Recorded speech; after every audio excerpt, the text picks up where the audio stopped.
The first thing I saw when I turned onto Laurel Ridge Drive was the row of mailboxes, white posts like sentries, each one perfectly aligned, each one pretending it wasn't watching.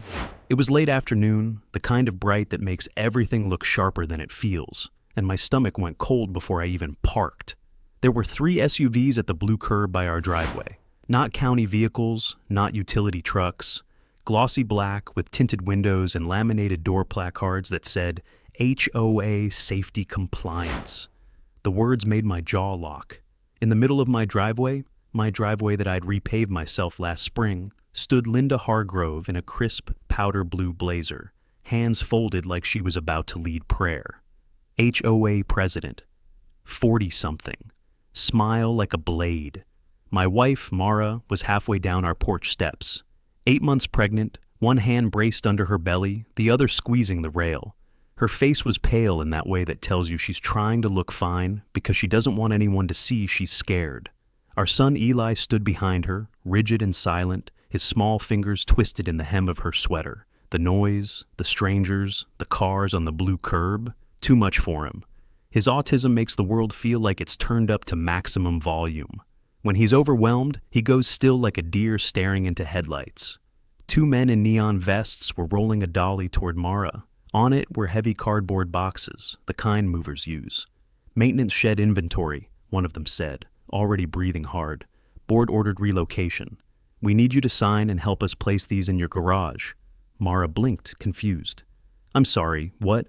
I can't lift those. I'm pregnant. Linda's eyebrows lifted, fake sympathy. We all know that, Mara. Congratulations. But the covenants are clear. You agreed to HOA community assistance when you moved in. You have the closest garage to the shed. It's a temporary safety measure. My breath had that metallic taste it gets right before a fight. I stepped out of my truck, boots hitting asphalt, work badge still clipped to my belt. Linda, I said, calm because calm makes people tell the truth. What is this?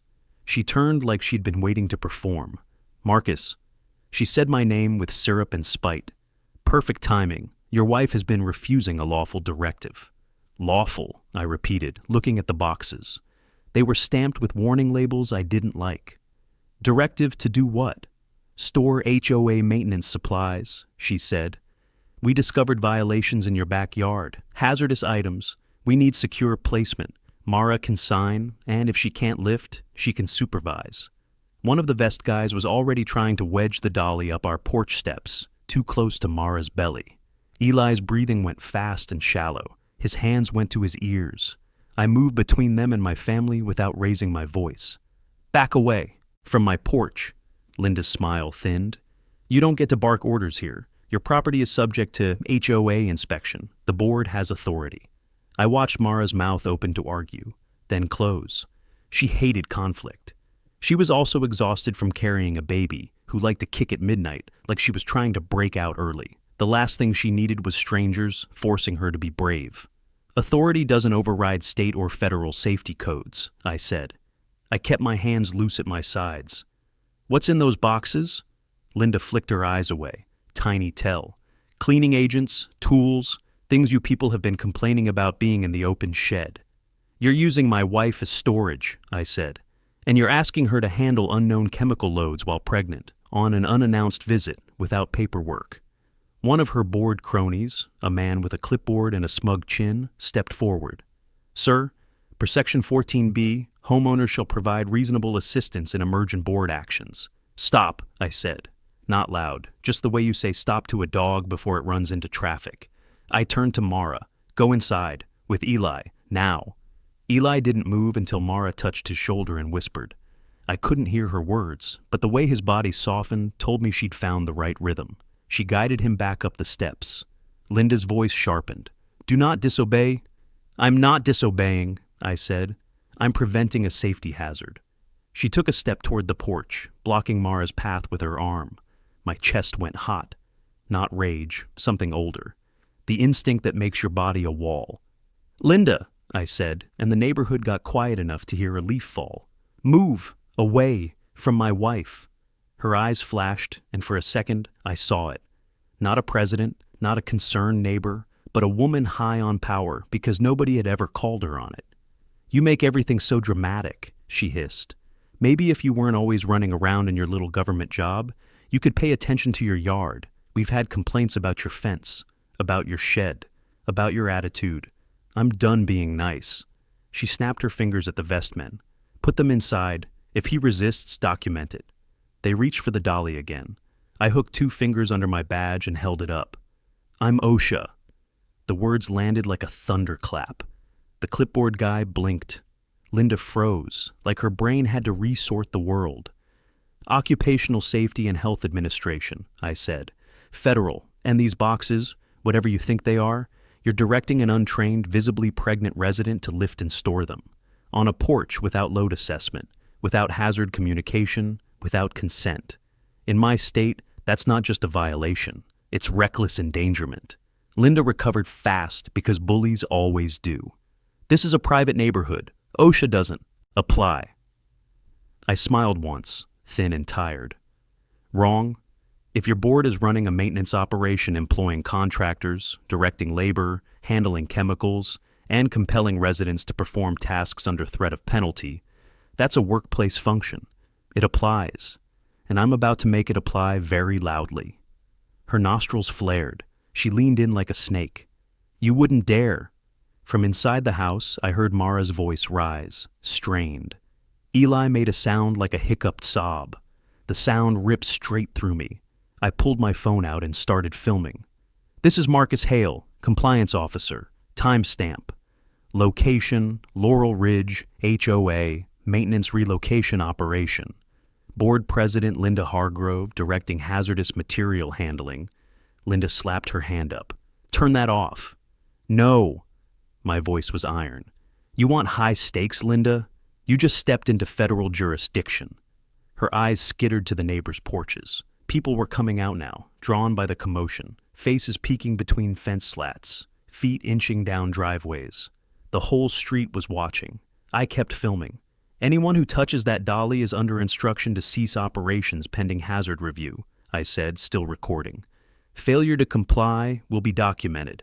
The vestmen looked at Linda, then at me. One lowered his hands slowly. Linda's smile came back, brittle this time. "You think you can scare us with a badge?" "I don't need to scare you," I said. "You're doing that to yourself." She opened her mouth to say something ugly, something that would have made this worse, and then a sharp cry cut through the screen door. "Mara." I spun. She was doubled over in the entryway, one hand on her belly, the other braced against the wall. Pain etched her face. Eli stood beside her, eyes wide, panic building. My heart fell through the floor. "Mara!" I bolted up the steps. Linda called after me. "Don't you walk away from—" I turned back, teeth clenched, half a breath from breaking my own rules about staying calm. "Do you hear that? That's my wife. If anything happens to her or the baby because you forced this stress on her, you won't just lose your presidency. You'll lose your freedom." Her mouth snapped shut. I scooped Mara into my arms, careful of her belly, careful of her pride. "Talk to me," I whispered. "Is it contraction? Dizziness? Where is it?" "Just tightening," she gasped, trying to breathe through it. "It stopped. I'm okay. I'm okay." But she wasn't okay. Not really. Her skin was clammy. Her eyes were wet with the kind of fear she tried to swallow, so I wouldn't have to carry it with her. I guided her to the couch, sat Eli beside her, and pressed my forehead against hers. "You didn't do anything wrong," I said softly. "I've got you." Behind me, through the window, I could still see Linda on the driveway, arms crossed, waiting like a storm. I looked at my family, my whole world in one living room, trembling at the edge of something I hadn't been able to shield them from, and something inside me made a decision just as clean as a snapped line. I walked back out, phone still in my hand, and faced Linda with all the steadiness I'd learned in disasters you don't get to flinch in. "You want to know what happens next?" I said to the neighbors gathering, to the street holding its breath, to you listening right now. If you've ever had someone threaten your home when you were at your most vulnerable, you already feel where this is headed. So tell me, what would you do if an HOA president put your pregnant spouse in danger just to prove she could? And if you want the full story of how I shut down an entire HOA with their own lies, make sure you subscribe. Let me back up and tell you how this started. We moved to Laurel Ridge 2 years ago. when Mara was still laughing in her sleep, and the word autism was something we'd only heard in other people's stories. It was a lake-style neighborhood tucked behind iron gates and a long stretch of split-rail fences. The first time we toured the place, the late sun turned the water copper, and kids were skipping rocks off the dock like the world was kind. "We can do this," Mara had said, standing in the driveway that would become ours. Her hand had found mine automatically, like it always did. A quiet place for Eli, fresh air, a garden, room for the baby someday. The house wasn't huge, but it had bones and light. A porch that wrapped around the front like an invitation. A backyard that sloped toward the shared lake path. Eli had run his fingers along the fence boards, lining them up in his mind, and nodded. That was his yes. "I'm an OSHA compliance officer for the state. I used to be a structural engineer until a factory collapse took 3 people and almost took my brother. After that, I couldn't just design safe things. I needed to enforce safety where people were used to cutting corners. It made me good at staying calm when other people were loud. It also made me allergic to power trips dressed up as policy. We read the HOA covenants anyway because I'm that guy. 37 pages, fines for weeds, for paint shades, for boats docked longer than 48 hours. But nothing jumped out as cruel. It felt like the usual suburban bargain. You trade some freedom for people not blasting music at midnight or parking rusty cars on lawns. We'd lived under one before. It seemed manageable. The first month was almost peaceful. Mara planted lavender by the mailbox row. Eli memorized the rhythm of the gates opening, the click-clack sound that meant we were home. I built a little maintenance shed at the back fence line, per design spec, per setback rules, approved by the architectural committee. I even put a flower box under the tiny window for Mara because she said it made the shed look less like a bunker. The early signs of trouble looked small enough to dismiss. A note on the door about our trash bins being visible from the street, though they weren't. A warning about unauthorized chalk drawings when Eli colored spirals on the driveway during a good sensory day. A polite email about our porch light being too warm in tone. Each one was signed by Linda Hargrove. "Maybe she's just diligent," Mara said the night I found the third note tucked under our doormat. She tried to make it sound like a joke. Some people need to feel useful. I wanted to believe that. Mara always wanted to believe that. It's one of the things I love about her, and one of the things that makes me want to put the whole world in a locked box with padding. Then her pregnancy test turned positive, a pale pink line that made her cry into my collar. Eli wandered in, saw her tears, and climbed into her lap without a word, pressing his forehead to her belly like he already understood there was someone there. We chose to keep the news quiet for a while. After a traumatic first pregnancy years ago, a loss Mara still carried in the way her voice softened when she talked about it. We needed our bubble. Our doctor warned us about stress, about blood pressure, about how her body responded to adrenaline. "Peace is medicine for you," she said. Peace and Linda Hargrove didn't coexist. By week 12, the notes got sharper, fence boards uneven. Shed paint not in approved palette, it was. Front lawn patchy. Mara's nausea was constant then, and every ding of the doorbell made her flinch. I started keeping a folder. Photos, dates, copies. The way you do when you've seen systems circle people before. One morning, I found Linda on our driveway with 2 board members, measuring tape in hand, staring at our porch steps like it offended her. "Morning," I said, because I'm polite even when I'm furious. "Is there a reason you're on my property without notice?" She didn't look up. "We've received multiple complaints." "From who?" She smiled like she'd swallowed a secret. "The community." "What complaint?" "Your shed." She finally met my eyes. "It's an eyesore, and the flower box is not in compliance." "The shed was approved by your committee," I said. I pulled the printed email out of my folder. "And the flower box is removable." Her gaze flicked to the paper, then away. "Approval can be revoked if the board determines a nuisance." "One flower box is a nuisance?" Her shoulders lifted in a shrug that was all theater. "We enforce standards. That's our job, Marcus." It was the first time she used my name like a warning. As Mara's belly grew, Linda's attention narrowed on her. She'd appear at the mailbox row when Mara came out to get the mail, asking helpfully if Mara was still up to yard duties. She'd stop Eli on the lake path to ask if he was Supervised. She'd send emails about our dock access, implying we were overusing community resources, even though we only went to the water on quiet mornings when Eli could handle it. The neighborhood started feeling less like a sanctuary and more like a surveillance set. One afternoon, Mara was sitting on the porch swing, rubbing aloe on her ankles because they'd started swelling. Eli was lining up toy cars on the blue curb, focusing hard, tongue peeking between his teeth. I was inside taking a call with a site manager about fall protection failures at a construction job. I heard Linda's voice before I saw her.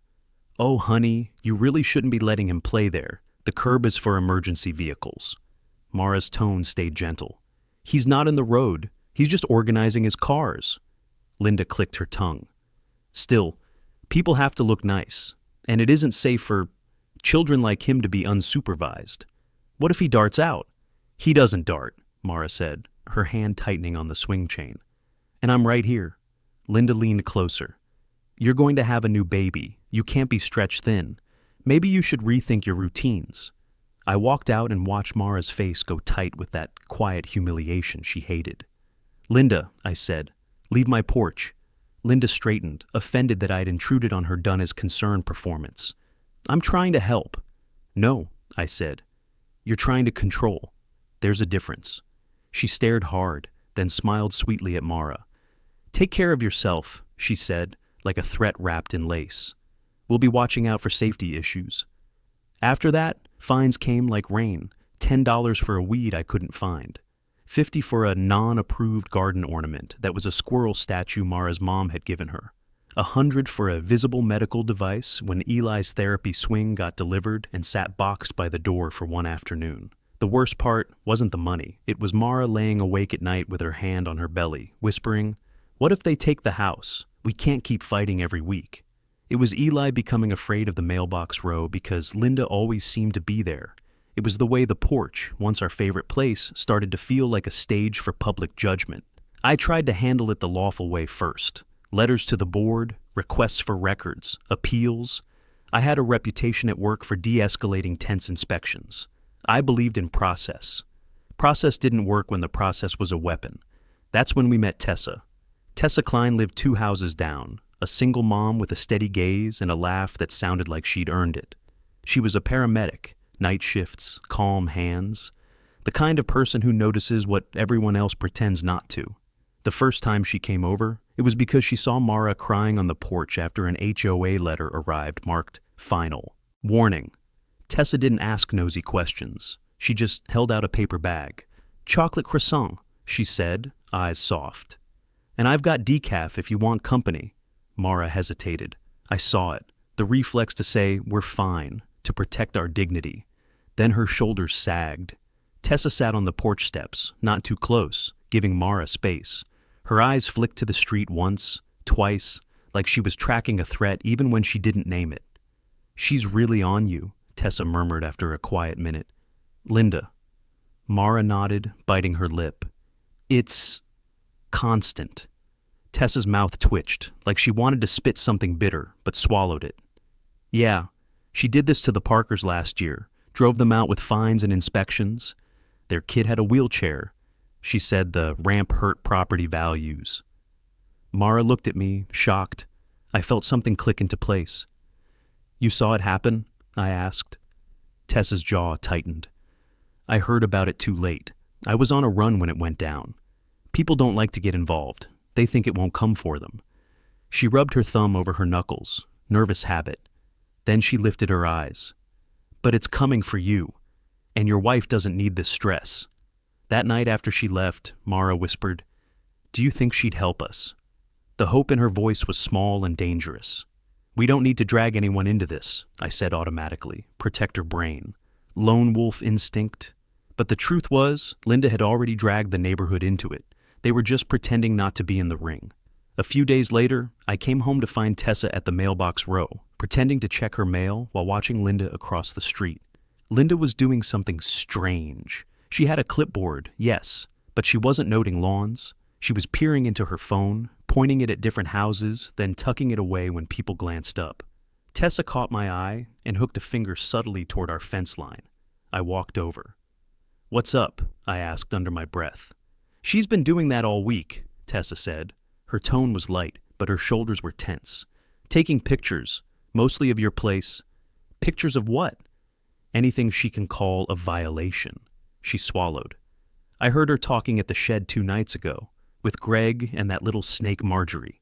They're planning something. The maintenance shed she meant wasn't mine.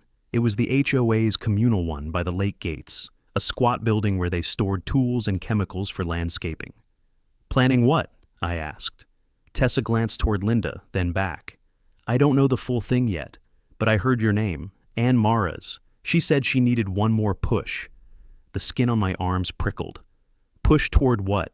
Tessa's expression flickered. Hesitation, worry, and something like resolve trying to override it. I'm going to find out, she said. But Marcus, be ready. People like her don't stop at notes. That was when my calm started to feel less like a tool and more like a leash I confirmed I needed to keep tight. 2 nights later, the lake was black glass under a fat moon. Mara had finally fallen asleep early, one hand splayed over her belly. Eli was in his room, weighted blanket tucked around him, his nightlight casting soft fish shapes on the ceiling. The house felt quiet enough to trust. I stepped onto the porch to take out recycling and froze. Linda's SUV was parked at the blue curb down by the maintenance shed. It was after 10. The gates were closed. The streetlights made long, pale bars across the asphalt. 3 shadowed figures moved near the shed door. I didn't want to make assumptions. I also didn't ignore suspicious behavior in any environment, private or public. I crouched behind our porch column and lifted my phone, zooming in. Linda was there. So was clipboard Greg. And Marjorie, solid hair cap, always sniffing around other people's business. They unlocked the shed and went inside. The door stayed cracked an inch. I could hear pieces of them when the wind shifted. He's dangerous, Marjorie said. Thinks he's above us. He's federal, Greg muttered. We can't just fine him into silence. Linda laughed, low and pleased. We don't have to. We only need to make him look like the problem. People will do the rest. My stomach tightened. She can't lift, Greg said. She's huge. Which is exactly why it will play the way I need it to, Linda replied. I held my breath so hard my ribs ached. Tessa's sniffing, Marjorie warned. She asked me about the shed inventory. We'll handle her, Linda said coldly. Tomorrow we relocate supplies. We document refusal. I want a scene. If he comes at me, we catch it on video. If he doesn't, we say he intimidated contractors. Either way, we file with the county that he's creating an unsafe environment. There was a pause, a scrape of something heavy being dragged. What about the boxes? Greg asked. Linda's voice sweetened into poison. I'm labeling a few as corrosive, not the real ones, the fakes. We'll say he stored hazards improperly. OSHA boy will love that. We'll force an inspection right on his property, make him choose between his job and his family. And if he refuses, then I petition for emergency access, she said.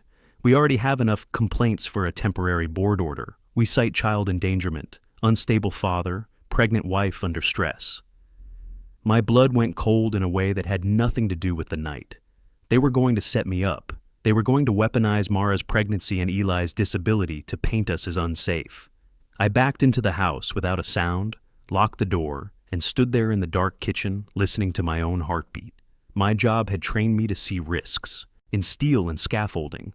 It hadn't trained me for someone trying to dismantle my family like a project plan. I went to our bedroom and watched Mara sleep. I wanted to wake her, tell her everything. But I saw the faint bruise of tiredness under her eyes, the way her breath hitched on exhale. Peace is medicine, the doctor had said. So I carried the fear alone for a few hours and made calls in the morning.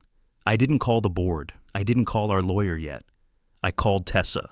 She answered on the second ring, voice husky from sleep. Hey, you okay? No. I kept my voice low. They're planning a setup. I heard it last night at the shed. They're moving supplies, forcing Mara to handle boxes, and staging a refusal to launch some kind of safety complaint against us. Silence. Then, I knew it. You knew? I saw Linda and Greg loading empty boxes into their truck yesterday after dusk, Tessa said. I told myself maybe it was normal maintenance, but my gut said no. Can you help me catch them? I asked. Tessa exhaled hard. Yeah, but Marcus, If we do this, it has to be clean, evidence, not emotion. A bitter laugh scratched up my throat. Emotion is my fuel. Evidence is my weapon. I can do clean. Good. Her voice steadied. I'll set up where I can see the driveway and shed. I've got a dash cam, body cam from work, and a long lens. If they come today, I'll record everything.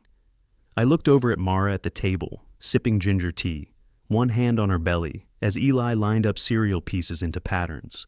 She looked so small against the size of what was moving toward her. Thank you, I said softly to Tessa. Whatever happens, thank you.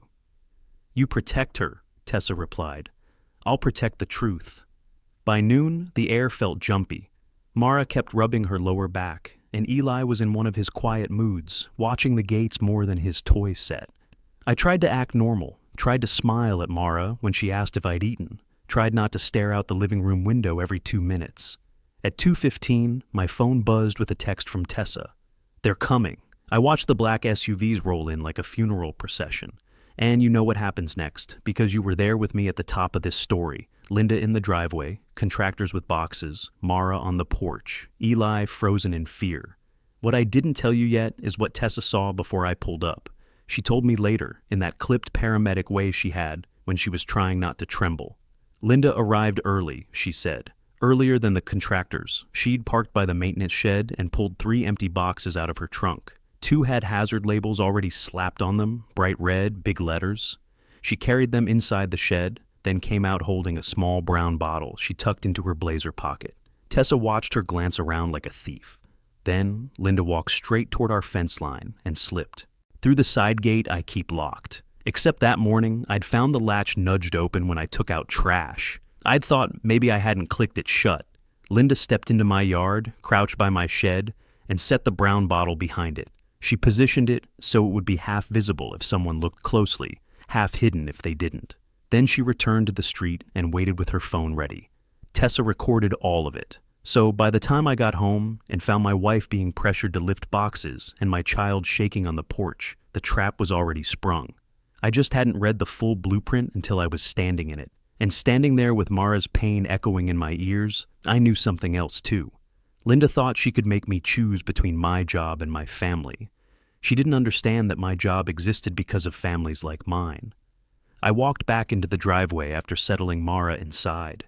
The neighbors were still gathered, faces tight, curiosity mixing with the fear of being next. Linda was in full performance mode now. She'd angled herself so the afternoon sun made her look haloed. Her phone was held at chest height. Lens pointed at me. Greg hovered near her, ready to add commentary. Marjorie had appeared from nowhere. A little smirk curled in the corner of her mouth, like she was savoring a show. Marcus Hale refuses safety protocol, Linda announced loudly to the street. He's interfering with a board-authorized hazard relocation. I held my phone up, still recording. I'm offering you a chance to stop committing violations in front of witnesses. Her laugh was sharp. There are no violations, not here. Actually, Tessa said from the curb, voice carrying. Every head turned. She stood by her driveway, paramedic jacket still on, an odd kind of calm on her face. Her hands were steady, but I saw the micro-tension at her jaw, the way her fingers tightened on her own phone. Fear, controlled. Linda's eyes narrowed. This doesn't concern you, Tessa. It concerns all of us, Tessa said, because what you're doing is illegal. Oh?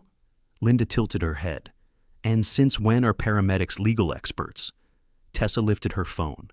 Since I started recording you trespassing into Marcus and Mara's backyard 30 minutes ago. Since I watched you plant a bottle labeled industrial solvent behind their shed. Since I heard you talking in the maintenance shed about staging unsafe storage to provoke an inspection. A murmur rolled through the crowd like wind through dry leaves. Linda's face flickered just once in naked panic. Then she masked it. She's lying. She's biased. Tessa didn't argue. She just hit play and turned her screen outward. Even from where I stood, I could see it. Linda slipping through my gate, crouching, setting the bottle down. The timestamp was bright. The labels were clear. Greg's mouth fell open.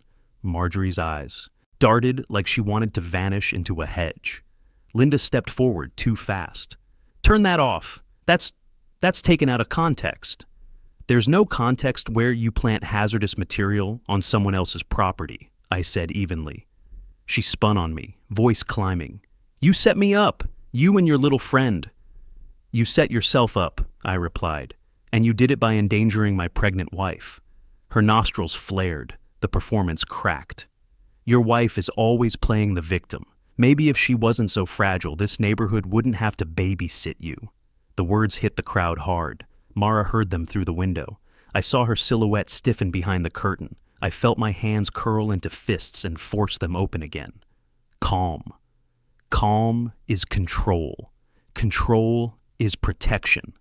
Linda, I said softly, you just crossed into defamation and discrimination against a disabled child's family, on video, in front of witnesses. She took another step, almost on my toes, trying to bait me into pushing or shouting. What are you going to do? Call your OSHA friends to arrest me? She laughed again, manic now. This is private property. Your badge doesn't scare me. I lowered my voice so only she could hear. It doesn't need to scare you. It needs to stop you. And if you don't stop, I will. Then, louder for everyone. All contractors, cease movement. Under federal hazard standards, this operation is halted pending review. Anyone directed to lift or store materials without proper training is being illegally coerced. Linda Hargrove, you are now on notice. Greg found his voice. You can't do that without a warrant. I turned my phone to him. I can document, I can report. And if you keep physically pressuring a pregnant resident after being warned, you're liable. Linda was shaking now, but she made it look like rage. She jabbed a finger toward my house. Fine. We'll do a formal inspection, right now. We have board authority for emergency access. She gestured at the vest guys. Go in. Check the shed. Document the hazards he's hiding. Try, I said. And that's when she made her last mistake. The one I think about when I'm standing on our dock at sunset now, hearing our daughter gurgle in the sling against Mara's chest, feeling the aftermath still humming in my bones. Linda marched up my porch steps without permission, bypassing me, bypassing everyone. She grabbed the screen door handle and yanked. Mara was right there inside. Eli beside her, Mara's face still tight from that earlier contraction. Eli's hands already rising to his ears again. Out of the way, Linda snapped, shoulder angling like she was about to push past them. Mara stepped back, instinctively shielding her belly. Please don't come in. You don't have the right. Linda shoved the door wider. Eli whimpered, collapsing inward. That's when I moved, not fast in a wild way. Fast, in a controlled, I've trained for this way. I was on the step in one stride, body between Linda and my family, my arm out. Not striking, not grabbing, just a barrier she couldn't ignore. Stop, I said, voice low enough to cut glass. Do not enter my home. Her eyes went huge with the thrill of it. Assault! He assaulted me, she screamed, throwing her head toward the neighbors like an actress hitting her mark. Call the sheriff. He's unstable. He's threatening the board. I didn't touch her. The video proved it. Tessa's recording proved it. 10 porches worth of witnesses proved it. But Linda didn't want truth. She wanted noise. And she was about to find out what happens when noise meets evidence. Sirens came from the main gate 10 minutes later.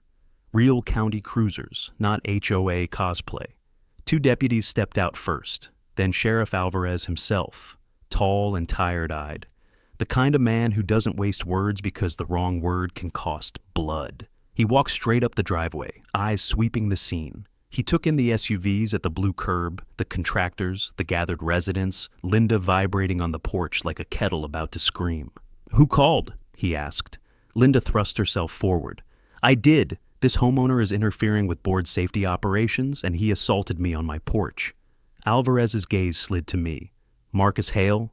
Yes, sir, I said. I handed him my badge and ID. Compliance officer, OSHA. He nodded once, no surprise. You want to tell me what's going on? I will, I said. But first, you need to see this. Tessa stepped up beside me, hands still steady. She offered her phone. Sheriff, I have video of board president trespassing and planting evidence to frame this family, plus audio of them planning a staged incident, time-stamped. Alvarez took the phone and watched without blinking.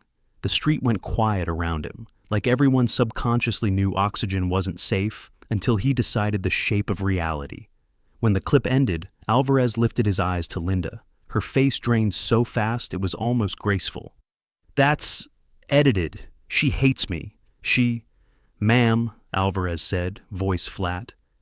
"Do you recognize yourself on this recording entering Mr. Hale's yard?" Linda swallowed. I was conducting an inspection. With no notice, no consent, and you placed a labeled solvent behind his shed." He turned slightly. "Deputy, go retrieve that bottle." One deputy headed for the backyard, with a calm that meant he'd already decided which side he was on. Alvarez's eyes didn't leave Linda. "Who authorized you to direct Ms. Hale to lift and store materials?"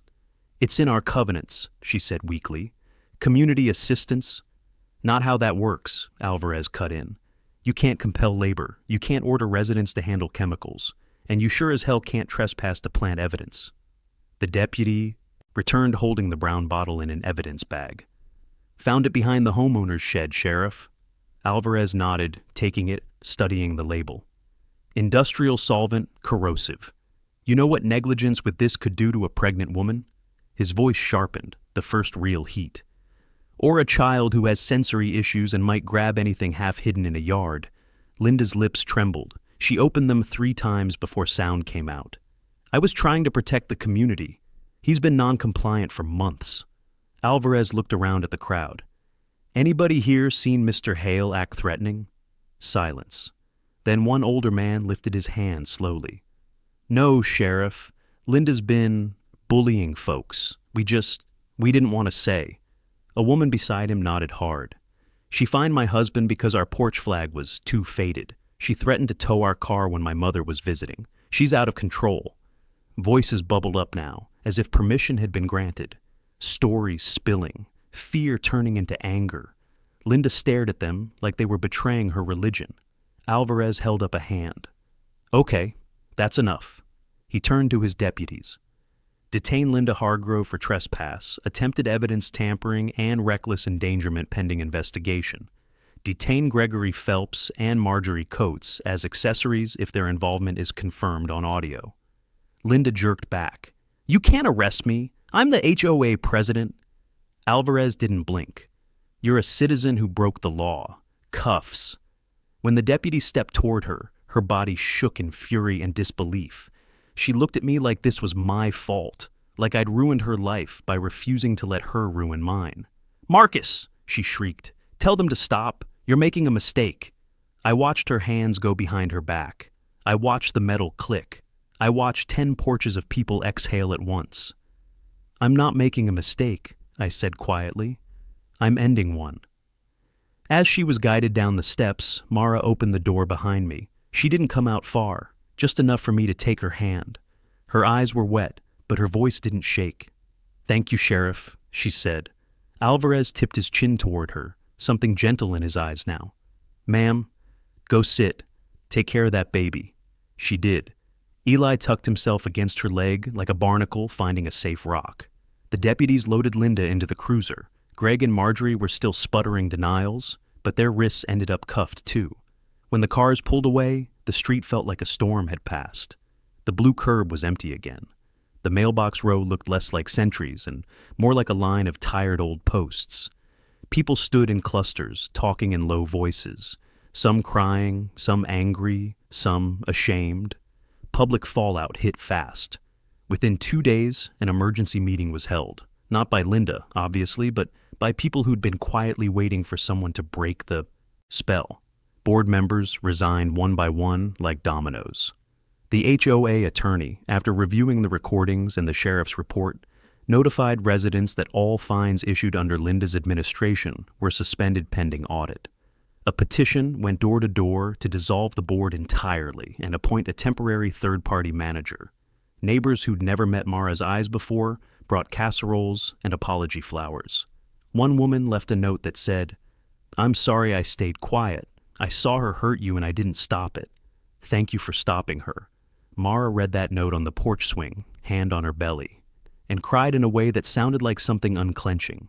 Eli started walking to the mailbox row again, without freezing, and I filed my OSHA report the same day as a county complaint, attaching every clip, every email, every false violation. Because justice isn't a feeling, it's paperwork with teeth.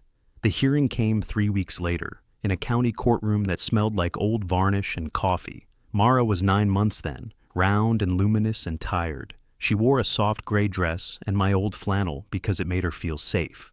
Eli brought his noise-canceling headphones and sat between Tessa and me, small hands in his lap. Linda walked in, wearing a suit that looked expensive, and a face that looked like she'd never once had to think about consequences until now.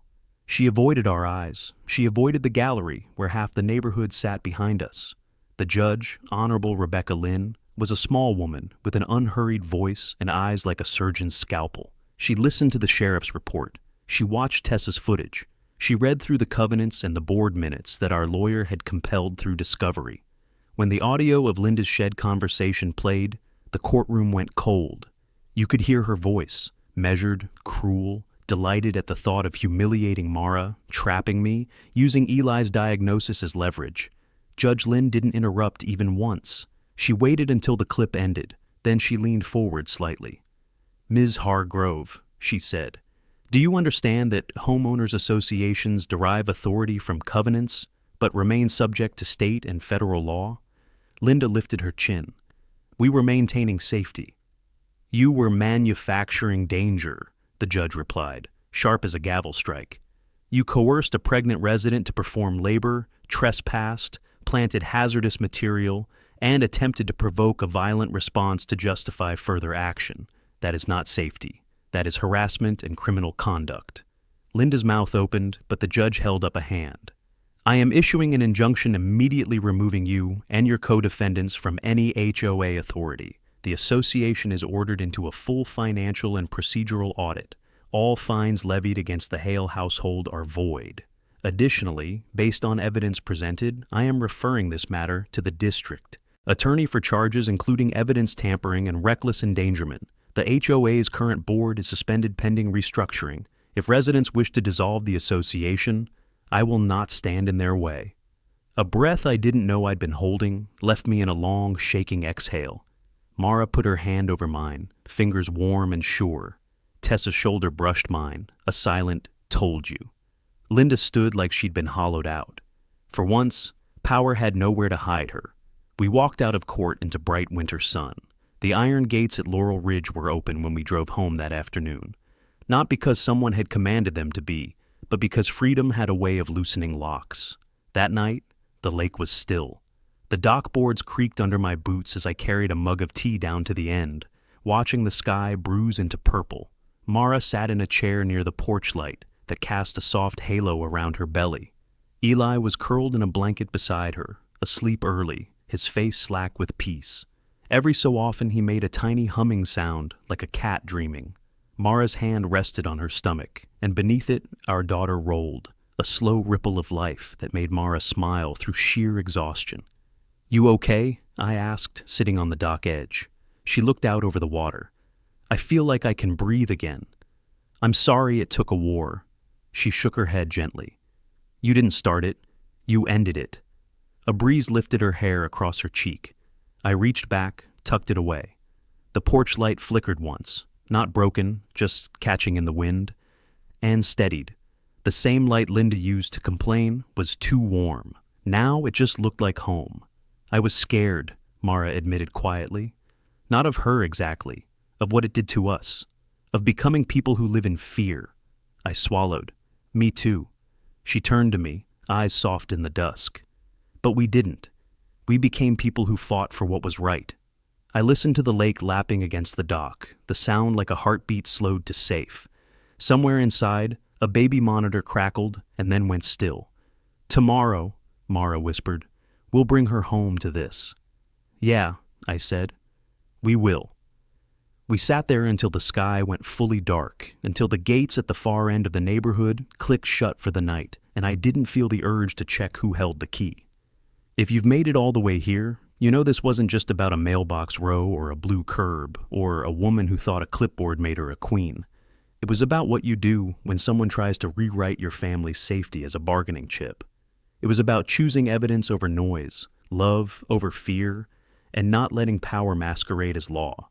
And if you want more stories where ordinary families refuse to be crushed by petty tyrants, do me a favor, subscribe, and come sit with us again next time.